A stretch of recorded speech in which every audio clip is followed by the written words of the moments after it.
শেরপুর জেলা প্রশাসনের সহযোগিতায় দুর্নীতি দমন কমিশনের আয়োজনে দুর্নীতির বিরুদ্ধে তরুণের একতা গড়বে আগামীর শুদ্ধতা। সোমবার শিল্পকলা একাডেমিতে এক গণশুনানি অনুষ্ঠিত হয়। এই গণশুনানিতে 18টি দফতরের বিরুদ্ধে মোট 128টি অভিযোগ জমা পড়েছে।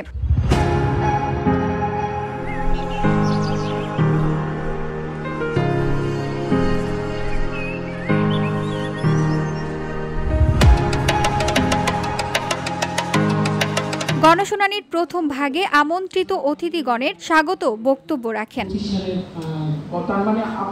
শেরপুর জেলা প্রশাসক তরফদার মাহবুবুর রহমানের সভাপতিত্বে আয়োজিত অনুষ্ঠানে প্রধান অতিথি হিসেবে উপস্থিত ছিলেন মাননীয় কমিশনার দুর্নীতি দমন কমিশন মিত্রা মোহাম্মদ আলী। বিশেষ অতিথি হিসেবে ছিলেন অতিরিক্ত পুলিশ সুপার মিজানুর রহমান ভুত্রা। অনুষ্ঠানে তরফদার মাহবুবুর রহমান বলেন, দুর্নীতি হলো ক্ষমতার অপব্যবহার। ক্ষমতার মাধ্যমে কাউকে প্রতারণা করাই দুর্নীতির সংজ্ঞা। তাই আমরা সকলেই ক্ষমতার অপব্যবহার না করার অঙ্গীকারবদ্ধ।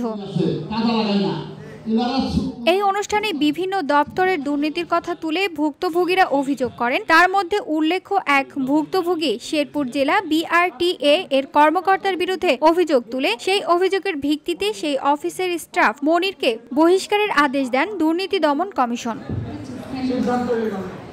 পল্লী বিদ্যুৎ সমিতি শেরপুরের বিরুদ্ধে অভিযোগ তুলেন ডাক্তার মোহাম্মদ ইমরান হোসেন। তার অভিযোগের ভিত্তিতে শেরপুর পল্লী বিদ্যুৎ সমিতির DGM খন্দকার তমান আলমকে নকলা থানার চন্দ্রকোনা এলাকায় একটি বিদ্যুৎ লাইন সংযোগ বিচ্ছিন্ন করার আদেশ দেন।